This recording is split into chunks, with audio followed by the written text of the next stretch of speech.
பயன்படுத்திய விவகாரத்தில் நடிகர் ஸ்ரீகாந்திற்கு மருத்துவ பரிசோதனை நடத்த மீண்டும் காவலர்கள் அழைத்து செல்லக்கூடிய அந்த காட்சிகளை பார்க்கிறோம்.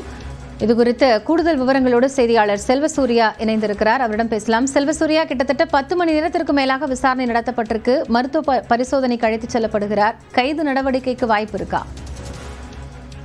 கண்டிப்பாக காயத்ரி, கைது நடவடிக்கை செய்வதற்கான அந்த முதல் படிதான் இந்த மருத்துவ பரிசோதனை என்பது. கைது செய்யப்பட்ட பின்னர் தான் இந்த மருத்துவ பரிசோதனைக்காக அழைத்து செல்வார்கள். நம்ம ஏற்கனவே சொன்ன மாதிரி காலையில ஒரு மருத்துவ பரிசோதனை செய்யப்பட்டது என்பது அது அந்த ட்ரக் அவர் பயன்படுத்தி இருக்கிறாரா என்கிற வகையிலான வேதியியல் ரீதியிலான அது மருத்துவ சோதனை தற்போது செய்யப்பட்டிருப்பது என்று இந்த நீதிமன்றத்தில் ஆஜர்படுத்துவதற்கு முன்பாக ஃபிட் சர்டிபிகேட் என சொல்வார்கள். அதாவது இவருக்கு எந்தவித காயமில்லை, எந்தவித நோயும் இல்லை, இவரை சிறையில் அடைப்பதற்கு தகுதியானவர், தகுதியான உடல்நிலையில் தான் இருக்கிறார் என்கிற ரீதியிலான அந்த சர்டிபிகேட் வாங்குவதற்காகத்தான் தற்போது கீழ்ப்பாக்கம் மருத்துவமனைக்கு அழைத்து செல்லப்படுகிறார்.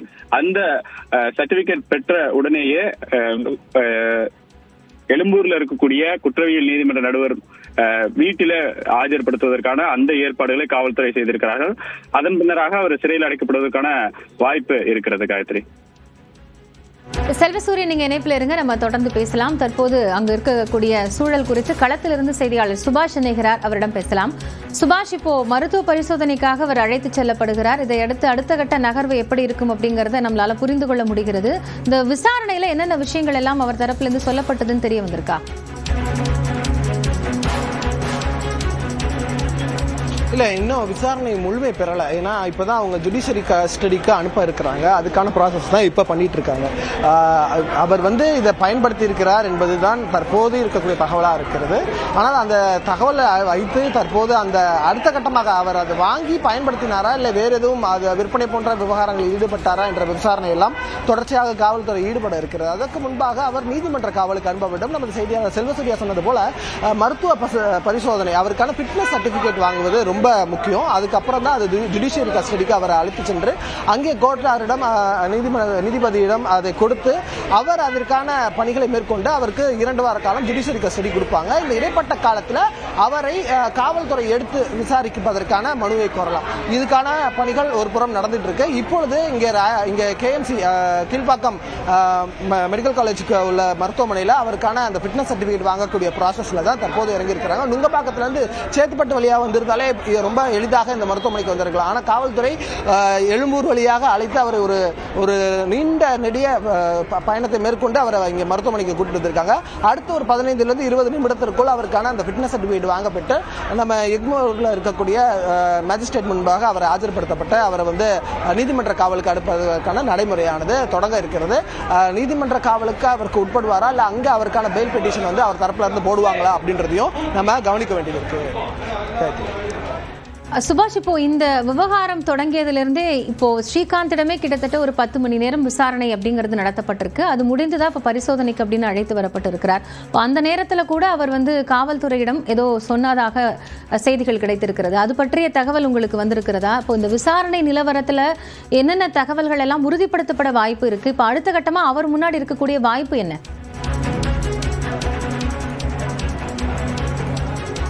இந்த நீதிமன்றத்தில் அவர் இப்போ பெயில் பெட்டிஷன் உடனடியாக மூவ் பண்ணுறதுக்கான வாய்ப்பு இருக்கு. ஒன்று, அந்த பெயில் பெட்டிஷன் அக்செப்ட் பண்ணிட்டு இதுவே உடனடியாக எடுக்கிறாங்களா, இல்லை அவருக்கான சொந்த ஜாமீனில் விடுறாங்களா அப்படின்றதெல்லாம் பார்க்க வேண்டியது இருக்கு. அது நடைமுறையாக கோர்ட் ஆஃப் எக்மோர் அவங்க மேஜிஸ்ட்ரேட்ஸ் முன்னாடி ஆஜர்படுத்தும் போது அது நமக்கு தெரிய வரும்.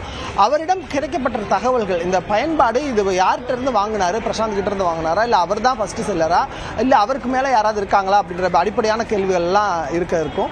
அது மட்டும் இல்லாமல் ஏற்கனவே காவல்துறையிட இருக்கக்கூடிய கேள்விகள் அவர்கிட்ட இருந்து பெறப்பட்ட பதில்கள் பொதுவெளியில் சொல்ல முடியாது. ஏனென்றால் அது ரகசியம் காக்கப்பட அந்த செயின் ஆஃப் லூப் யார் அப்படின்றத அவங்க பிடிக்கணும். அதுக்கான பணிகளை அவங்க ஈடுபட்டு இருப்பாங்க. இவரை தாண்டி, அதாவது ஸ்ரீகாந்தை தாண்டி வேறு யாரெல்லாம் பயன்படுத்தி இருக்கிறார்கள், வேறு யாருக்கெல்லாம் அது போயிருக்கிறது என்பதை கேட்டறிய வேண்டியிருக்கிறது. அதற்கான பணிகளை அவங்க மேற்கொள்வாங்க காவல்துறை. அதற்கான தான் அவங்க அவர் பெயில் பெட்டிஷன் ஒருவேளை மூவ் பண்ணாலோ இல்லை கொடுக்கக்கூடாது அப்படின்றத அப்போஸ் பண்ணுவாங்க. ஏனென்றால் அவர் சாட்சியங்களையோ இல்லையோ இதையோ அளிக்கக்கூடும் என்பதற்காக பணிகளை அவங்க செய்ய கூடும். ஆகையால அது ஒரு முக்கியமாக பார்க்க வேண்டியது இருக்கு. அடுத்த கட்டமாக காவல்துறை என்ன செய்ய போறாங்க, ஏன்னா இங்கிருந்து அவரை பாதுகாப்பாக அழைத்து நீதிமன்றத்தில் நீதிபதியிடம் ஆஜர்படுத்த வேண்டும். அதற்கான பணிகளை தற்போது காவல்துறையினர் மிக தீவிரமாக தயாரிப்பில் ஈடுபட்டு வருகிறார்கள். சுபாஷ், இப்போ இந்த விவகாரத்துல நடிகர் கிருஷ்ணாவிடமும் விசாரணை நடத்த காவல்துறை திட்டம் அப்படிங்கிறதையும் நம்ம பார்த்தோம். அப்படி பார்க்கும்போது இப்ப நீங்க குறிப்பிட்ட மாதிரி இது ஒரு லூப் மாதிரி இருக்குமா? இதுல சம்பந்தப்பட்டவர்கள் மீது நடவடிக்கை அப்படிங்கும் பொழுது இந்த திரைத்துறை சார்ந்த கவனத்தை பெறக்கூடிய ஒரு செய்தியா மாறுமா? இல்லை, நிச்சயமா இதுல ஒருத்தர் மட்டும் இருப்பாங்களா அப்படின்றதெல்லாம் ஒரு கேள்விதான். ஆனா அடுத்த கட்டமா இந்த நடவடிக்கையை எப்படி காவல்துறை அணுக போகிறது என்பதை கவனிக்க வேண்டியது இருக்குது.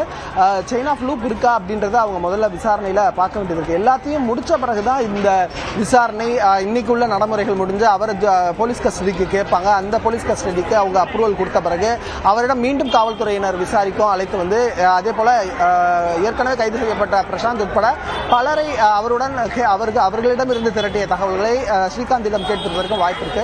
இப்படி அடுக்கடுக்கான விசாரணை கட்டங்கள் நகர்ந்தே செல்லும். அதன் பின்னராகத்தான் இதுல ஒரு முடிவு எங்கே தவறு நடந்திருக்கிறது, யார் இதுல ஆரம்ப புள்ளி, எங்கே அது முடிகிறது, அது இறுதி புள்ளியா, யார் யாருக்கெல்லாம் இதில் சம்பந்தம் இருக்கிறது, திரைத்துறையினருக்கு இதில் சம்பந்தம் இருக்கிறதா உள்ளிட்ட அனைத்து விதமான கேள்விகளுக்குமான விடை விசாரணையின் முழு வடிவம் வரும்பொழுதுதான் தெரியும். தற்போது இருக்கக்கூடிய சூழ்நிலையில் அவர் வாங்கி இருக்கிறார் என்பது உறுதியின் அடிப்படையில் தான் தற்போது அவரது கைது நடவடிக்கையை காட்டியிருக்கிறது காவல்துறை. தற்போது KMC மருத்துவமனையில் அவரை கொண்டு மருத்துவ சான்றிதழ் பெறுவதற்காக, உடல் பரிசோதனைக்கான சான்றிதழ் வாங்குவதற்காக இங்கு அழைத்து வந்திருக்கிறார்கள். அடுத்த ஒரு 15-20 நிமிடத்தில் அது முடிவடைந்து அவர் நீதிமன்றத்தில் ஆஜர்படுத்தப்படுகிறார்.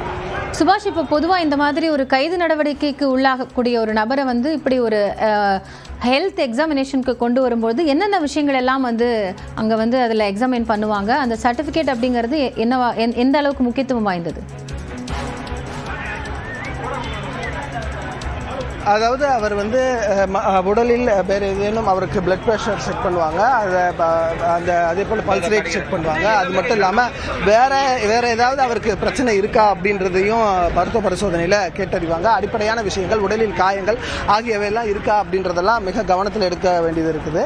ஒரு நடிகர் அவர் கைது செய்யப்பட்டிருக்கிறார், அவருக்காக ஊடகங்கள் வந்திருக்கிறது. அது மட்டும் இல்லாமல் இந்த மருத்துவமனை ஒரு தீக்காயங்கள் உட்பட மிக முக்கிய மருத்துவமனையாக மருத்துவக் கல்லூரியுடன் சேர்ந்து இருக்கக்கூடிய ஒரு மருத்துவமனை.